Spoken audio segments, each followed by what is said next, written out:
And welcome back. Some progress has been made. First of all, I managed to extract almost undamaged this mirror, and I say almost because I'm kind of chipped it just slightly here. I'm sure it won't have any kind of effect, but well, that happened. And the reason why this happened, maybe you can see it here.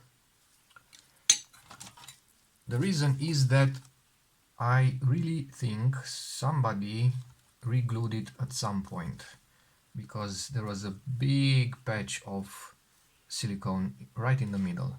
So I had to resort to some really barbaric procedures. I drilled some rivets and managed to separate these two halves, but because the mirror sits on top of this frame and then it's glued to this frame, that wasn't really helpful, but I managed somehow to slip a knife. So I don't know how it's called, those knives that you use to cut, I don't know, like cheese and stuff, so they don't have a straight edge. It's a wavy edged knife. I slipped it between this and managed to slowly go through the silicone until I managed to take the mirror out. Alright, so that part was checked. I chose this destructive method because, as I previously said, there isn't much that I can salvage from this, except for maybe the bellow itself. Now this part is fine, so I didn't mess up anything. Only this part is damaged here and here and here and here. So basically I could probably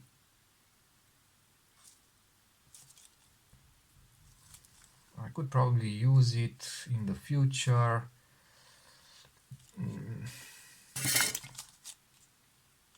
I'm not really sure how it's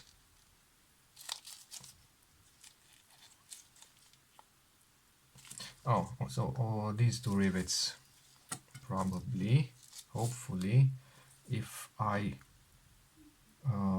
cut those two rivets, then maybe the whole bellows will detach from this metal plate that has the broken hinges. It doesn't really matter.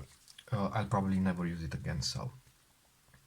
Alright, so these two pieces are out of the question. This is the one of the spare bodies that don't really have much that I can scavenge from. Maybe some little springs, maybe some screws, although I don't think there's any screw left. Maybe the counter. For the time being, I'll just keep them in a box. Alright, so I think I know why there was no action in the camera, so no movement or no reaction. This is the motor that I took out from the SLR's body. Okay, so casing, rotor, and the cap with the brushes, only that there's no brushes there. So probably somebody took it apart and when trying to put it back, unglued the two little brushes. Therefore, this one is unusable.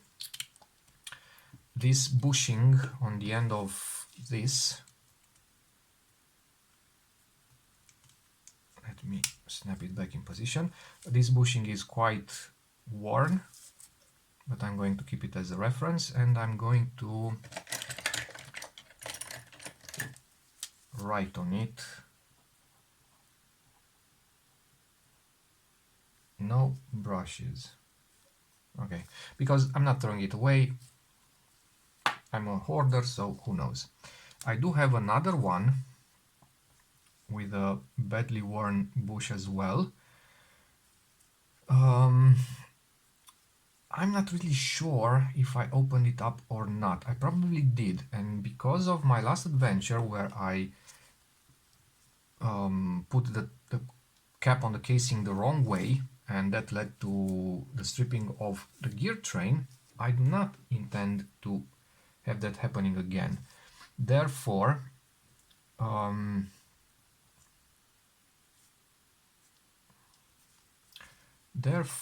I need to somehow figure it out. These are different.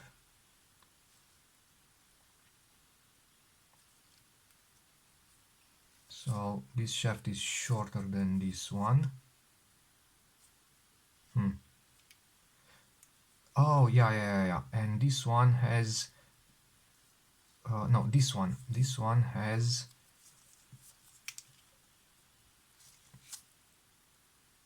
the two connectors, or the two pins for the connection, much more inwards. So basically I can't fit the flex over because it won't reach these two terminals. So that's bad. That is bad, and that means... damn, I'm out of motors. I can take the motor from the other the other SLR 680. Hopefully that's okay.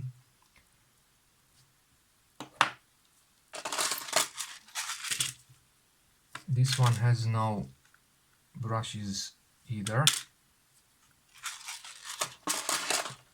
But right now I would need two motors to get two cameras running.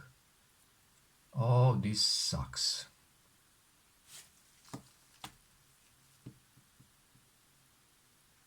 Well, if the one in the other SLR 680 works, then I'm going to have to improvise and make this one work. I'll make some jump wires between the flex cable and the motor. But what I really need to know is the way it turns. So does it turn clockwise or counterclockwise? Usually there's some text on the casing, and the text usually, as far as I've seen, goes up, so it's in the same on the same side as the terminals. This one has no markings, this one has no markings either. Alright, that's one thing. This is the one of the two missing springs from my older body. And right now I have 4 boxes like this one. So in this box I have, this is my initial camera, the one that I broke the mirror in. And I have the viewfinder part, the body part, the door, and pretty much it. That's pretty much it. And I probably have the bottom... no, I mean I certainly have the bottom cover somewhere too, because it's not here. And it's also black. Now I intend to use most, if not all, of these parts to restore the SLR 680. Minus maybe the door, because it says SX-70, not SLR. So I still need to get a motor in here. I still need to get this spring in here, and I'll put the spring here. And I also need to get a gear train in here. All right, this is box number 1.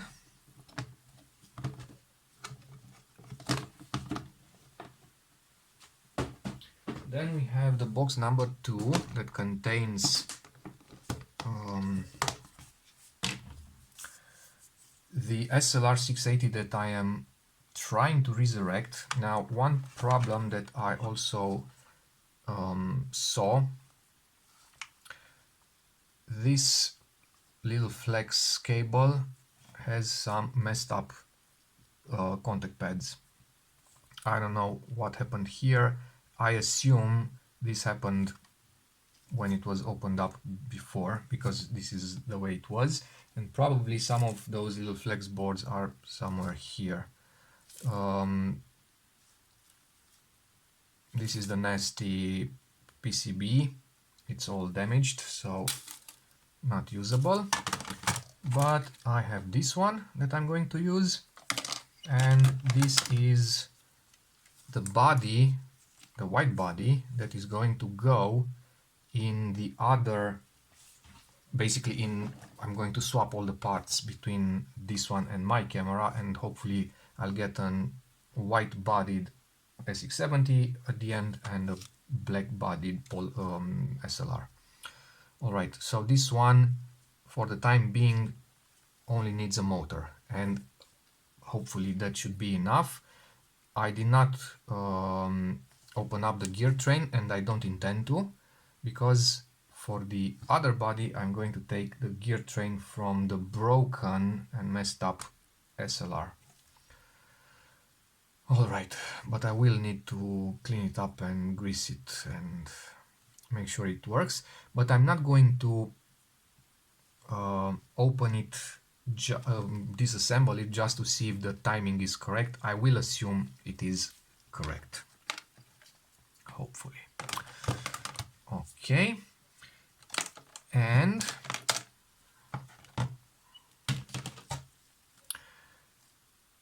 this final gear or last gear or first, it's actually the first gear in the gear train, is supposed to move clockwise. Okay, so if I open this up,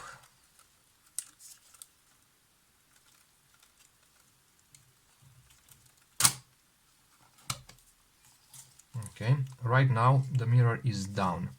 If I turn counterclockwise on the second gear, because it's more accessible to my finger, and I turn it a bit, the mirror is now up. So the recock gear moved or turned counterclockwise and released the recock ram. Releasing the recock ram means that the recock ram is allowed to move forward, and because it's connected to that dumbbell or whatever it's called, this piece here, that is connected to the mirror basically moves up because it's spring-loaded and pushes via that lever or lever design, pushes the recock ram forward. All right, now if I keep turning it counterclockwise,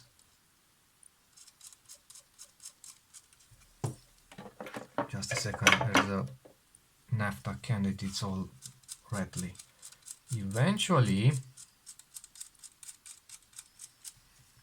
the recock gear is going to lower the mirror. So right now if I look inside here, the mirror is already partially lowered. As it lowers completely, at some point a click will be heard. That click. That click is the sound made by the pickup arm that has gone back to its backwardmost position. Alright, so in essence everything seems to be working. Now what I was trying to point is that if this gear moves counterclockwise, this one moves clockwise, and let's see what other gears are between that one and the motor. So this one moves clockwise and it is connected to this gear that's basically part of the shaft. So if this one turns clockwise, this must be turning counterclockwise. So that means the motor must spin counterclockwise. Now when it spins counterclockwise, if you make a little masking tape flag like I did in my previous series, because it is spinning counterclockwise, it will have the tendency to, so this is the shaft, it will have the tendency to look like this because it is spinning like this, right? So what I need to do is make sure that this one, this motor, once being supplied with power, will turn like this. If it doesn't turn like this, then I need to open it up and turn it upside down, turn the cap upside down. All right.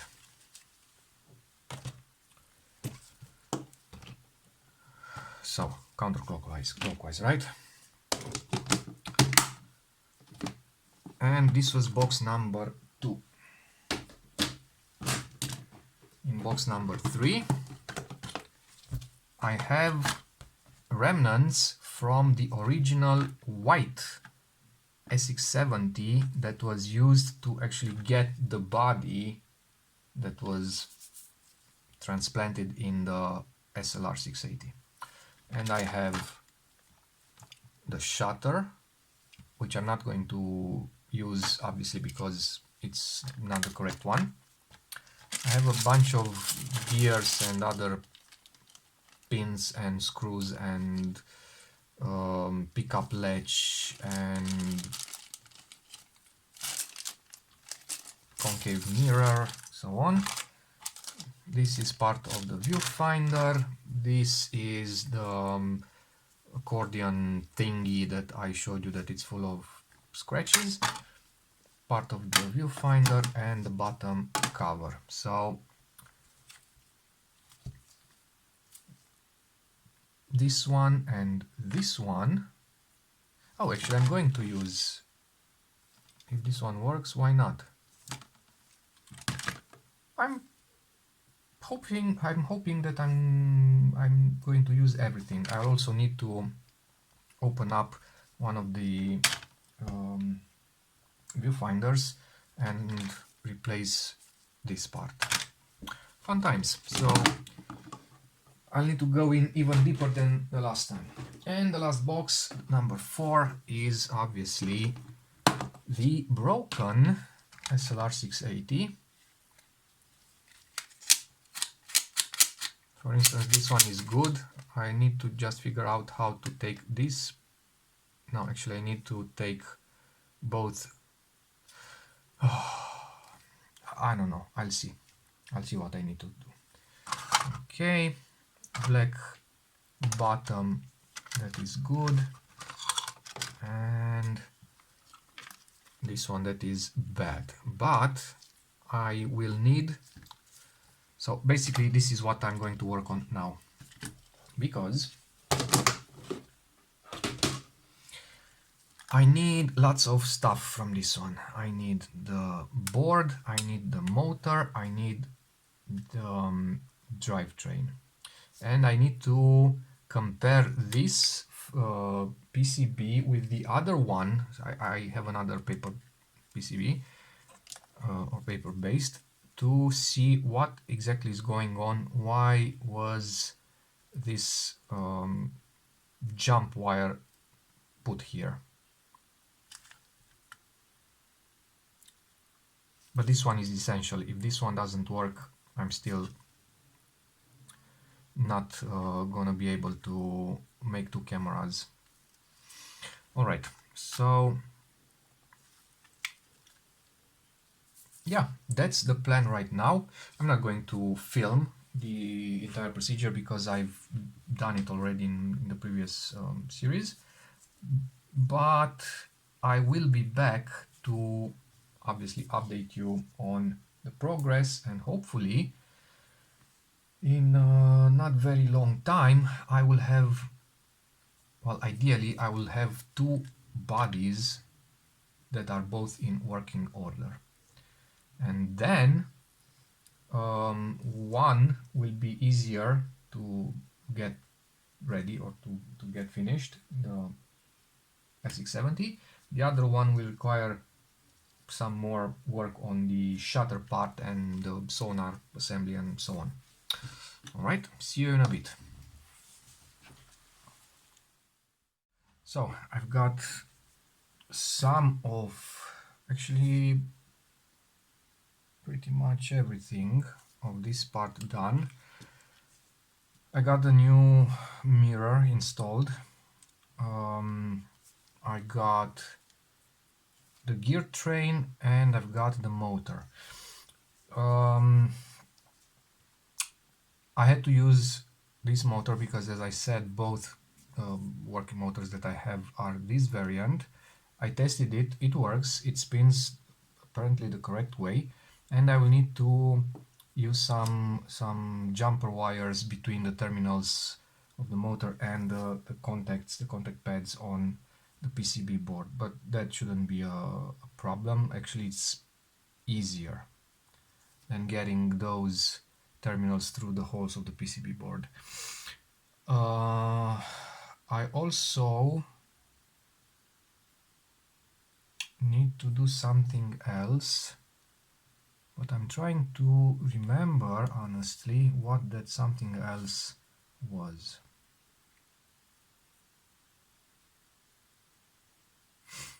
No, it's probably not important, or in any case I will remember it later, doesn't matter. The idea is that I'll need to leave it alone until, well, tomorrow, so until 24 hours have elapsed for the silicone to dry completely. Let's see. Yeah, wait for hardening for 24 hours. So, in the meantime, I can... Oh yeah, I remembered.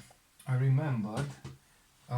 rearranged the parts from the 4 boxes. Now I'm down to 3, and I have rearranged them not by the camera that they originally came from, but by the camera that they will go into. So this box is now dedicated to this SLR 680 that hopefully will be functional. I'll go through the boxes again. So I've got the front door on the other one, the one that was on actually this camera. It doesn't say SLR 680, it says Polaroid 600. So I decided to use this one because it's appropriate. Viewfinder from my broken camera, bottom plate, another bottom plate. Why do I have two black bottom plates? I guess it's a mistake. Well, it doesn't matter. I will pick the one that suits or fits the color best. A flexi board that I will need to install, and obviously the shutter module. What I wanted to say is that, as I previously showed, these pads are broken. Now I could solder them just as they are, or I could replace the entire ribbon with another one. So I could swap this ribbon with the ribbon in the other SLR 680 shutter module. I'll need to unsolder all those pins, take this off and resolder the new one. This is kept in place by this, and this little bracket looks a bit different on the other one, if I remember correctly.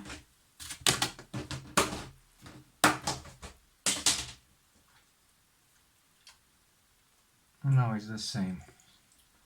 It's the same. I thought I saw a screw, but the only screw is here and it's probably keeping something else in place. So getting it out will be a bit tricky. If I have any doubts, I will just leave it alone and I'll manage the soldering of that end somehow. Alright, so this is box number 1.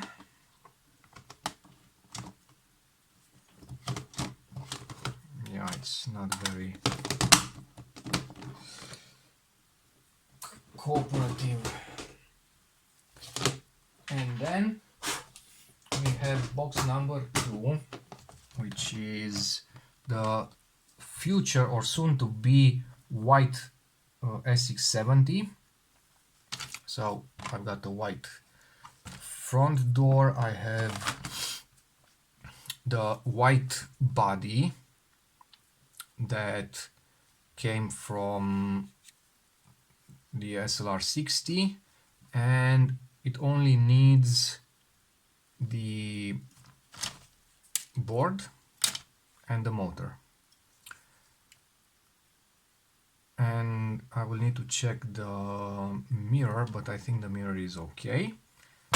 White bottom, white top of the viewfinder, top of the viewfinder and viewfinder on that assembly, and a white shutter assembly. So I've got pretty much all that I need in this box. What else do I need? Oh yeah, gear train. And the gear train will be harvested from box number 3, which is the old, not the old, but the broken SLR 680.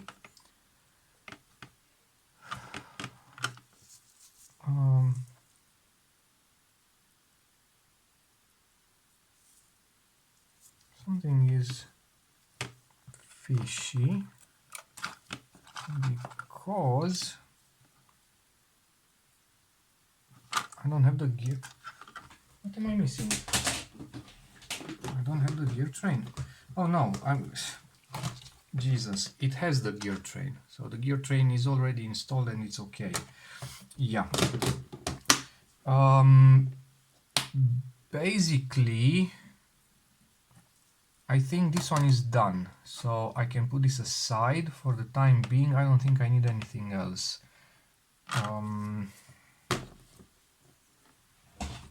Yeah, I got confused again. Okay, so that means right now I can start working on the white one, because in theory I have everything that I need. I will recheck the mirror on this one, and I still need to get the motor in. The only issue with this motor is that it does have the brushes, but they are very worn. Now normally those brushes are made of graphite, right? And they are like small rectangular graphite pieces, and as the rotor turns, that graphite will slowly wear away, or better said, wear off. Now, because the two brushes are stuck on some elastic contacts, that their purpose is to push on the brushes against the rotor, and at the same time provide electricity to the motor. So as those elastic connectors push inwards, the little brushes will wear off asymmetrically, I'd say.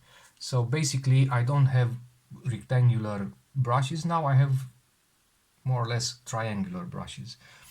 It will probably last for a long time in the future. Normally or ideally I would have to change them. I don't have replacements. I don't have replacement parts. I don't think. I mean, probably I could harvest some brushes or from some motors, not Polaroid motors, but in general, or perhaps I could actually buy them. I mean, I'm pretty sure you can buy the brushes, but you'd need the precise dimension, and then you'd have to glue them on those spring contacts. I might actually search online for some brushes. Unfortunately, I don't have any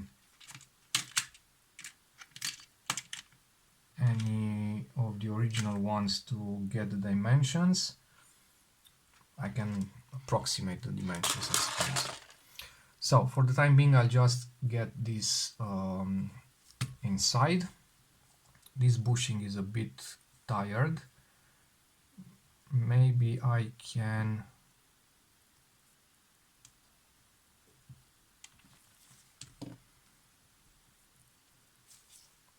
I'll try to make some new bushing from heat shrink before getting it back inside.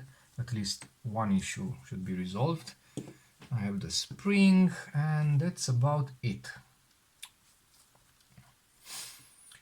And then next challenge will be to rehabilitate the viewfinder part, so the little flippy thing. Now I will probably have to open up,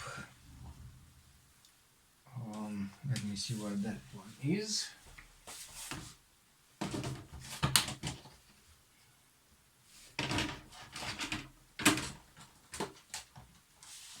Okay, from the box of hopeless spares. Actually, not everything is hopeless. This is not hopeless, but I won't be needing it because it says Land Camera Model 2 and it's black, and this one is white.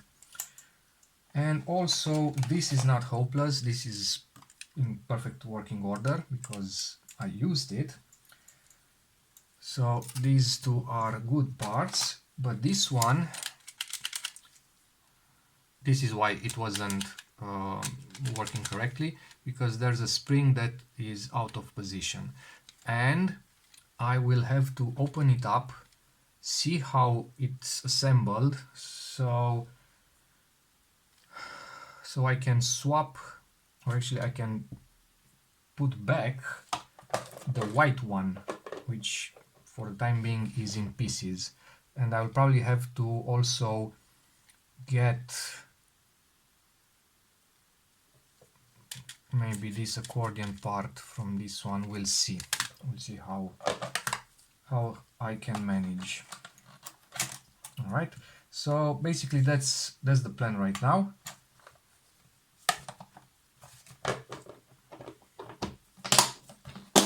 To start making progress on the white one.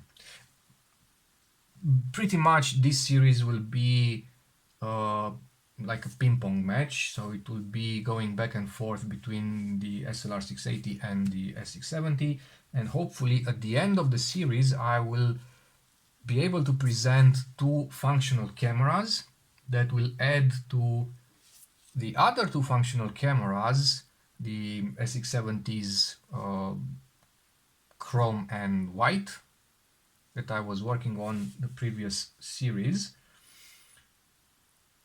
And yeah, fun times, I hope.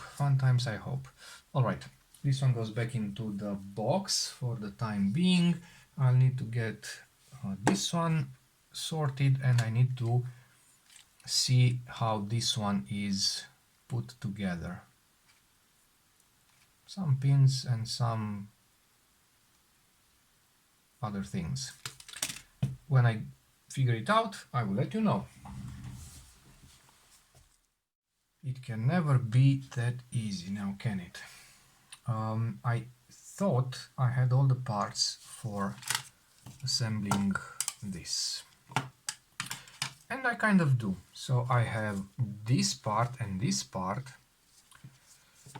I have this spring, I have the concave mirror, I have these two little pins. Oh, I have two brushes that I'm going to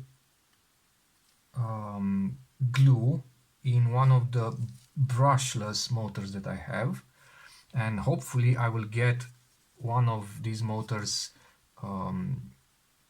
the more appropriate one with the contacts further to the PCB, but that's another story. And I started examining this one. It was the one with the spring poking out. The spring is this one, and it was it got off this post. So basically now this works, just that I disconnected the bellows in order to actually see what's going on inside. All right.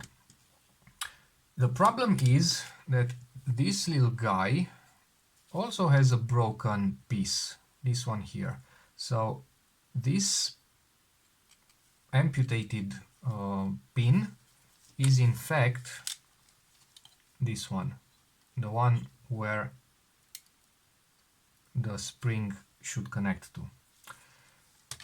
My first thought was, okay, let's fix it somehow, meaning let's get something inside here that should work as a pin. And I measured the dimension of this one because both these pins should glide in these cutouts. Okay, and the cutouts seem to be identical in spacing. So I measured the good one, and it has 2.5 millimeters. Then I looked around and I said, okay, let's measure this thing. It's a clamp for sandpaper that you get in your drill. So I measured it and I got 2.3, and I said, okay, that's close enough. But how am I going to stick this in here? Well, I could heat it up and try to simply shove it in, but it's not going to work.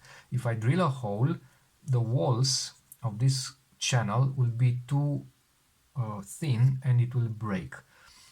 So I thought I would get, obviously this would end up being sacrificed, but I could use a nail. I do have a nail here, I don't know why, but this one is 1.4, so it's too thin.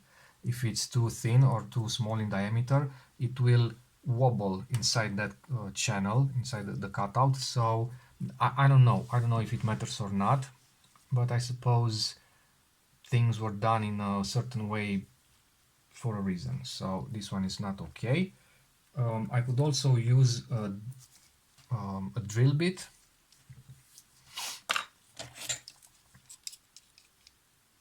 This one is too thick, but that's not important. The idea is important. So I thought I would get this in the handpiece, and I would use the handpiece as a lathe to actually grind down, or better said, decrease the diameter of a certain portion that I would then be able to insert here. So I would drill a hole and stick it in with a bit of glue, and hopefully that would be enough. But on one hand, I would need to drill a hole perpendicular on this area, which is not that easy without a stand. Second of all, it's a lot of work when I actually have a spare part. It's the one with the dented accordion part. Now if I open this up, I could straighten this, I could steal the mirror, and then if I would ever need this again, I would probably be able to fix the mirror and get it back inside. So my plan right now is to actually steal the mirror from this one, because this one is okay. This one is okay, and I will probably use it on the SLR 680.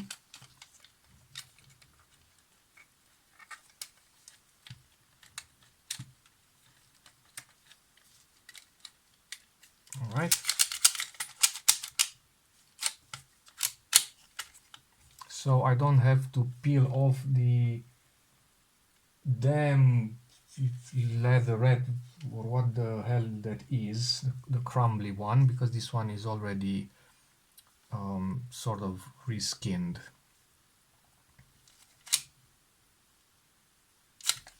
All right. So this one goes in box number 3. And next step is to disassemble this one. Now, before disassembling this one, I will try to show you what I think the order of the reassembly is. And I'm doing it just to make a mental map of how things connect to one another, because when I'm taking this one apart, and if I miss something or mess something up, I don't want to have to open another one just to understand how things work. Okay, so first of all, this one, it should have a set of smaller pins on one side and a set of longer pins on the other side. The side or the part with the broken pin should connect to this part. So it goes something like this. The other side, this one, connects to this part and it should go here, like this. Okay, so you have this part, you have this part that would go like this. Then you would have this spring, and the spring goes on this. Let's try to not break it even worse.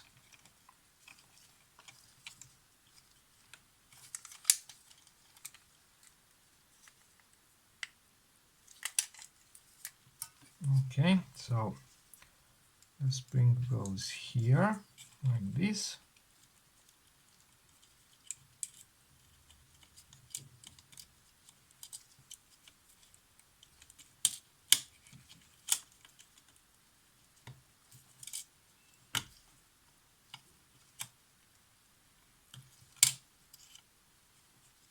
And this other part of the spring would be locked in place on this pin. Obviously right now it's not locking. Okay, and that would this would make the mirror stand up. All right, then I will take this off. What I don't really know right now is the order in which I can or I have to assemble all the things. Next, this little window must be cleaned because it's actually how is it called? I forgot. It's a little lens that will take the image from this hole, so this round hole on the bottom, from the taking mirror, and it will project it via this concave mirror through this into your eyeball. So that one needs to be cleaned. Okay. This accordion stuff will connect with these two longer prongs through these holes, like this.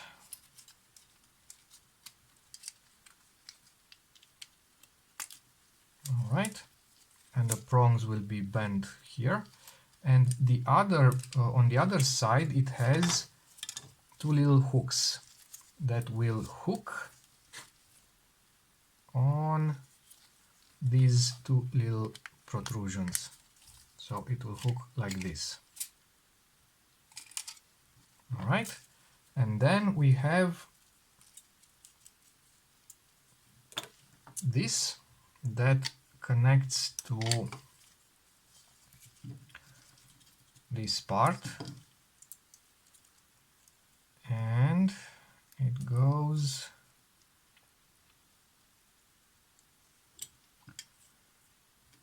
like this.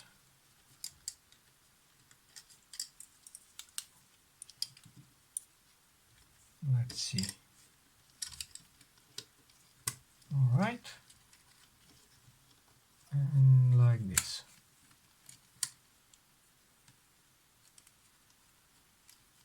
Something like this. So when you open it up, this is the actual eyepiece. This little shaft is hollow on the ends, and on those holes in the shaft, the pins, so the holes, the hollowness of the ends are for the tips of these little pins, and the little pins will connect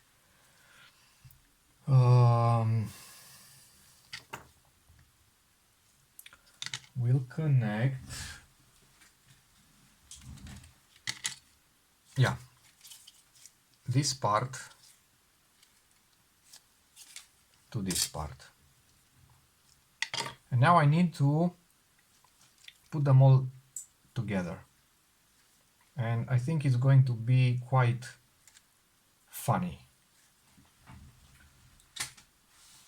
Not impossible, but funny.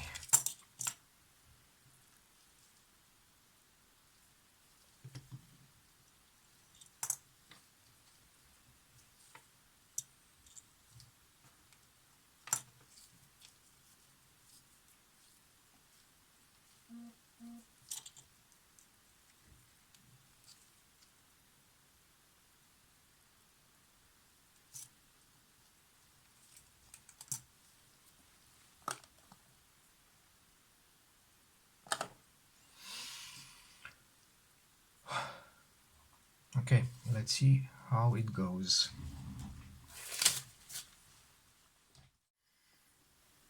Well, I guess first step would be to actually disassemble this one and remove the concave mirror. So I'm going to make a bit of room here.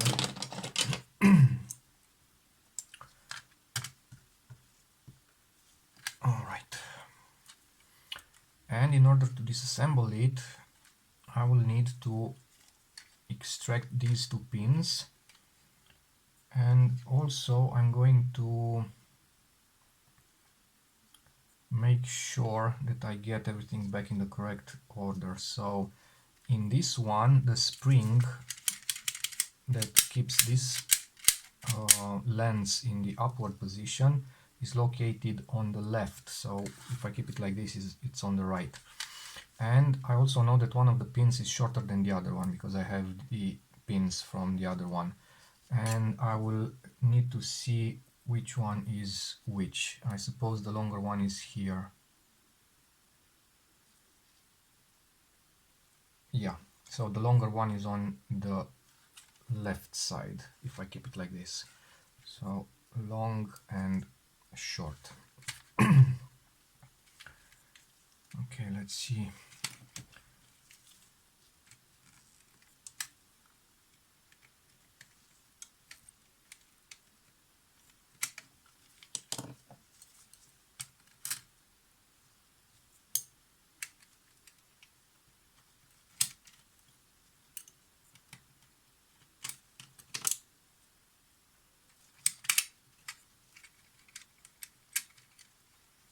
And now I can twist it like this and extract the two arms, and this entire thing flips open. All right, and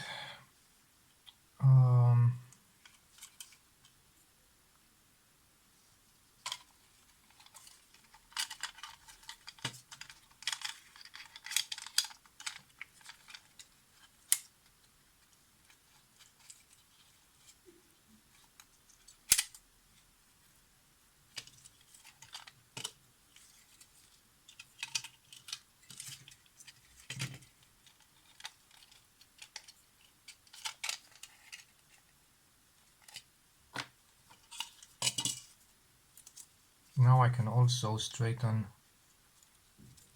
this bit, but it's not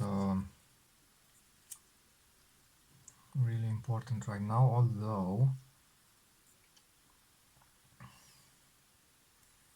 they seem a bit different. So this one is wider than this one. I suppose I'm going to use this one because apparently it came from the white viewfinder. Okay, so old one with the top. I'm out of space. All right.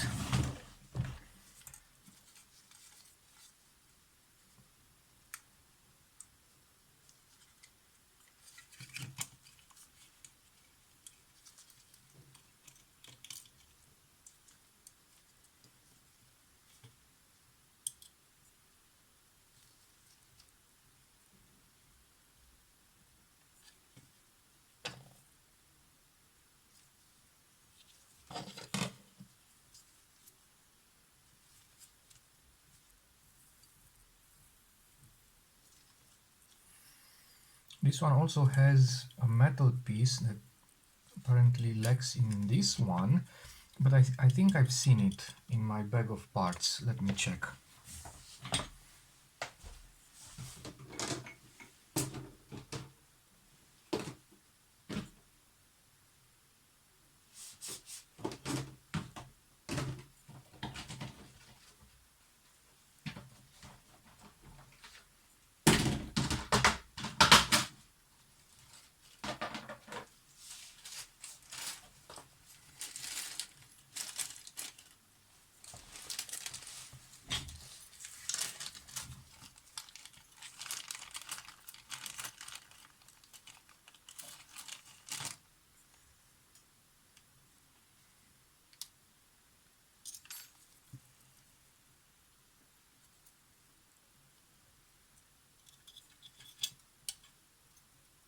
This one looks similar because it has the two little hooks. I don't know if I have the plastic part.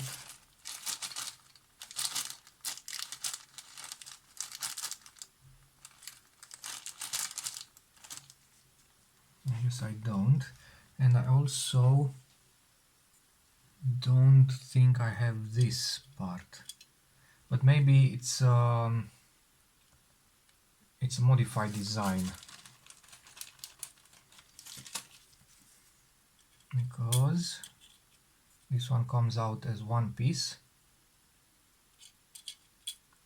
And this is also one piece and looks different. I'll use this one, so I guess that's okay. All right.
I'm not really sure about this. I'm not really sure because right now I don't understand what it does.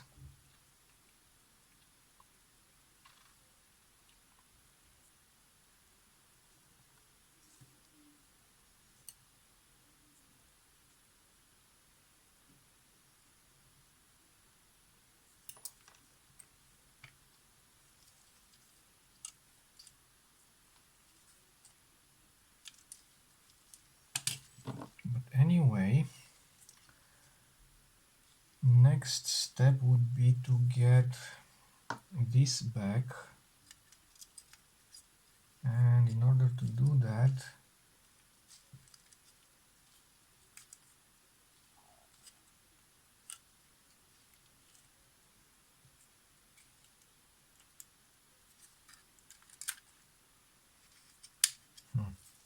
so if this piece is in place and the accordion piece is in place, when this lifts up it will push against those two things and against the accordion. Now I'm not really sure if this makes sense.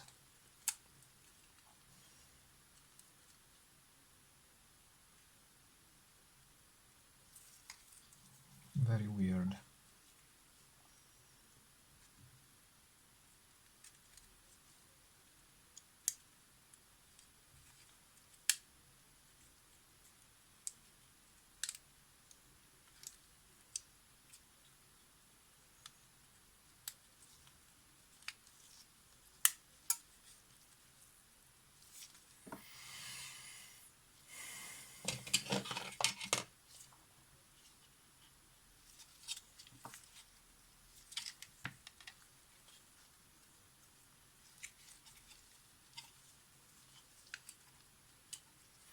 And now I need to lift this or keep it in the upward, or yeah, in the upward position, and get it in the two cutouts of the top part.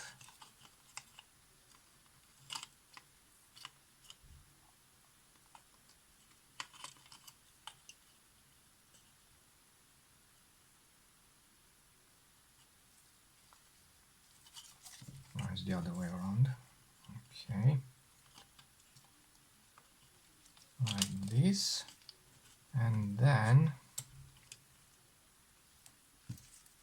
get the spring over that,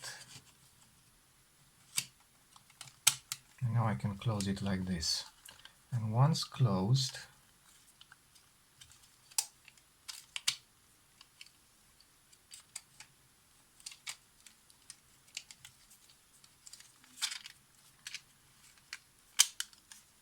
like this,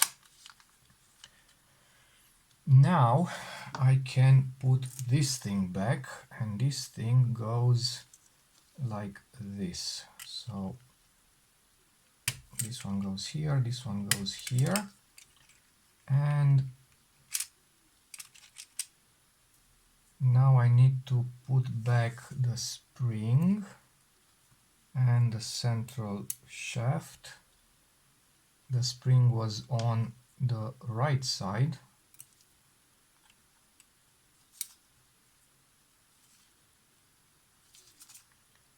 and it's going like this.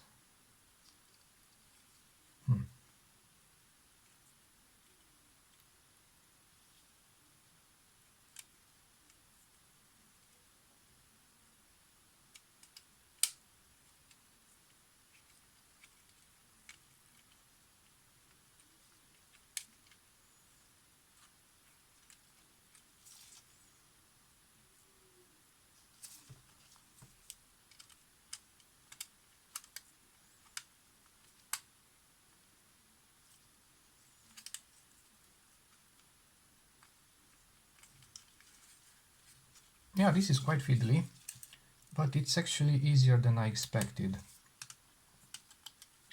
You just need to keep everything in the correct position while getting the pins and whatnot back.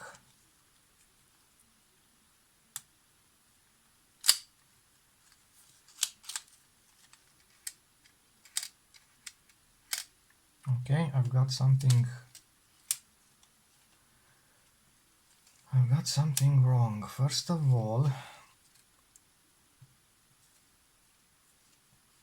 this doesn't want to go all the way up.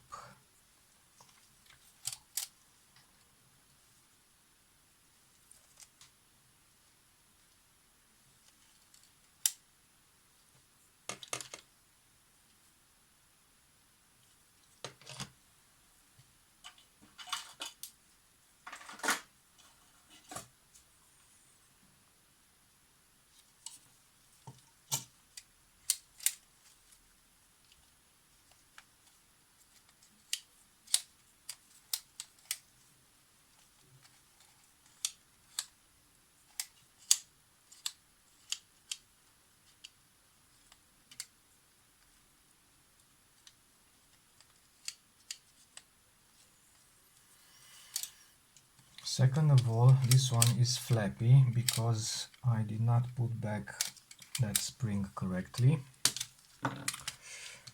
Okay, let me check one more.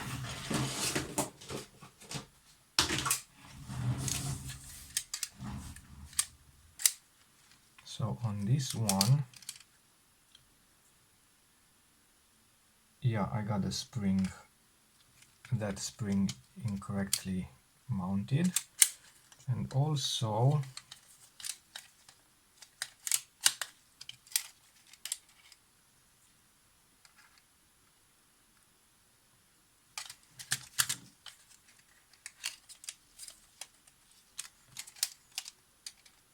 no, actually it looks all right. I guess that's the position. So all I need to do is get that bottom spring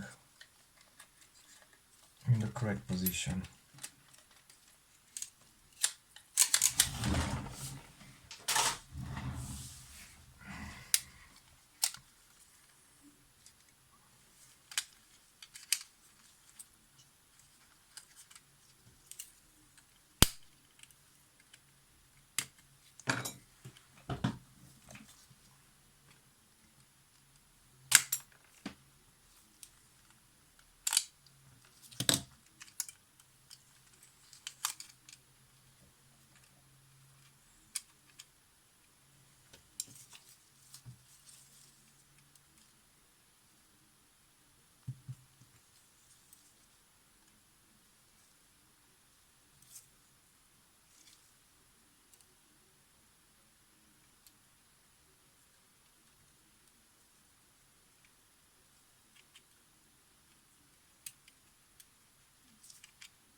Oh, god damn.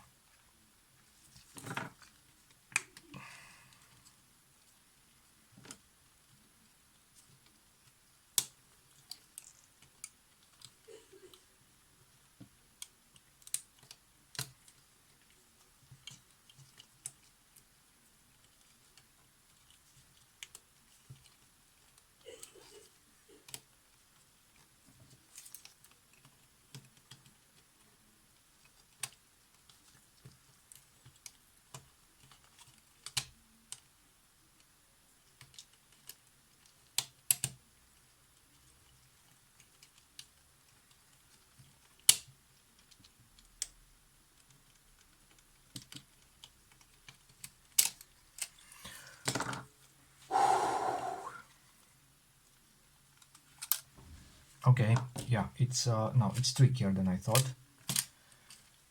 because this spring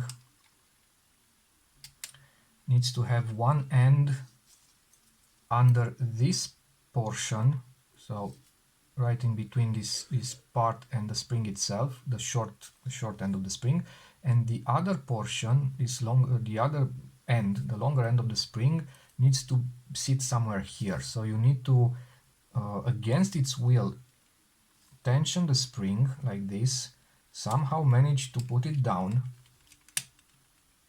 like that, and then slide the entire thing over in that channel. Make sure the shaft is centered, and then put these pins back so that they go through the hinges, the hole of the accordion hinge, and then through the channel, and then the tip inside the hole of the shaft. So quite a lot of things that need to happen at the same time.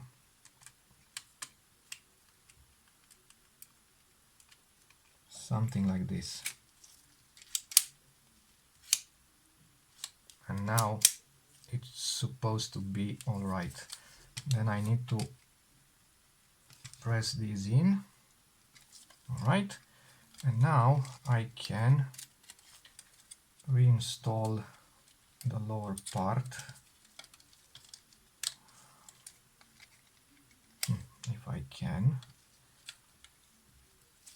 So the little tabs should slide through the holes.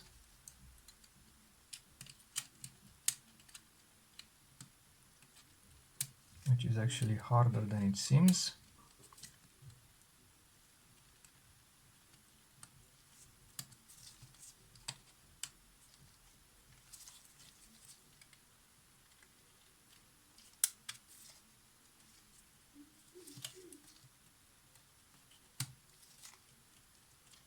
Like that.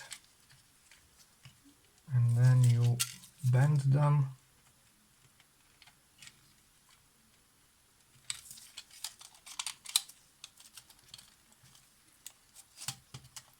Okay. And now the upper part can be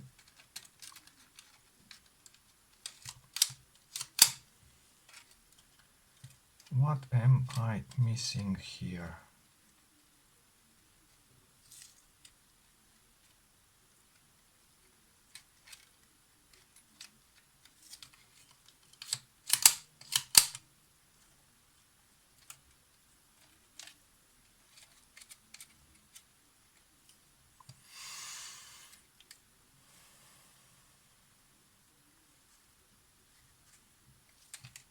It's like I'm missing something because these don't want to act up properly.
Okay, so each of these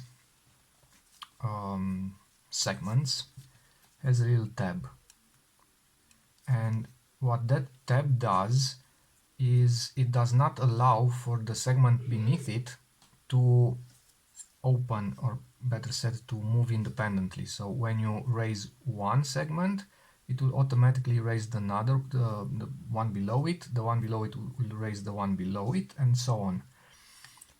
And in the case of this one, what I noticed right now is that all the tabs are straight. So basically it can't work, which means I need to take it apart again and either bend those tabs, although that will probably break them, or just use this one instead. So I'm going to straighten up the little dent on this one, and probably I'm going to do a direct swap, so I can move on from this little curse. Okay, I'm not going to film this part because it's kind of pointless. You already saw what I did, and I can't really explain in words how you need to keep everything in order to put all the pins back and so on. It's a matter of, I don't know, trial and error. Okay, I will be back for the last part of this video to show you the complete product, I suppose. Okay, now I'm actually sorry I didn't film it, because it literally took like less than 5 minutes to replace it. And that's a good lesson to be learned. Practice makes perfect. So repetition is the mother of learning, right? Do it anything. Do it a couple of times and things will happen easier and easier and easier. And it's particularly relevant to things that you are doing for the first time. So the first time it's usually a total pain, and you start asking questions. You don't understand why is it so difficult. I usually ask myself, how did they do it in the factory? Obviously, for some things they had all sorts of tools and jigs and stuff like that, but most often than not, I suppose those employees in the factories were so skilled by doing the same thing over and over again that everything went smoothly. Alright, so my second time putting one of these together, it went super easy and it works. Alright, right now that means I have the viewfinder assembly completed. I still need to clean it up and peel off this leather. I think this is actually real leather, but the cut is super not precise. So I will remove it and I will cut new leather panels, similar to what I did with the other white Polaroid, and I think I'm going to go with the same color. Actually no, I'm going to go through my pieces of leather and see if I have anything else with the same thickness. I think that one is 1.2 or 1.3 millimeters, depending on where on the leather sheet I'm measuring. But anything thicker than that, is protruding too much, because this little cutout here is almost non-existent. So probably best thickness would be something like 0.7 or 0.8. I don't have such thin leather, so I will use what I have. If I don't have anything in the same thickness, I'm going to use the same cognac color. It looks super nice, so that's perfectly fine. Alright, this one is done. And I will stop here. In the next one I will probably have this one fixed and the two little magnets, and I will get the motor inside the body of the camera and put back the bellows and stuff, probably for both the white and the black. The black is still waiting for the silicone to completely dry, and the white is waiting for a motor, and it was waiting for the viewfinder assembly, and I am pretty much done. All right, I will see you next time.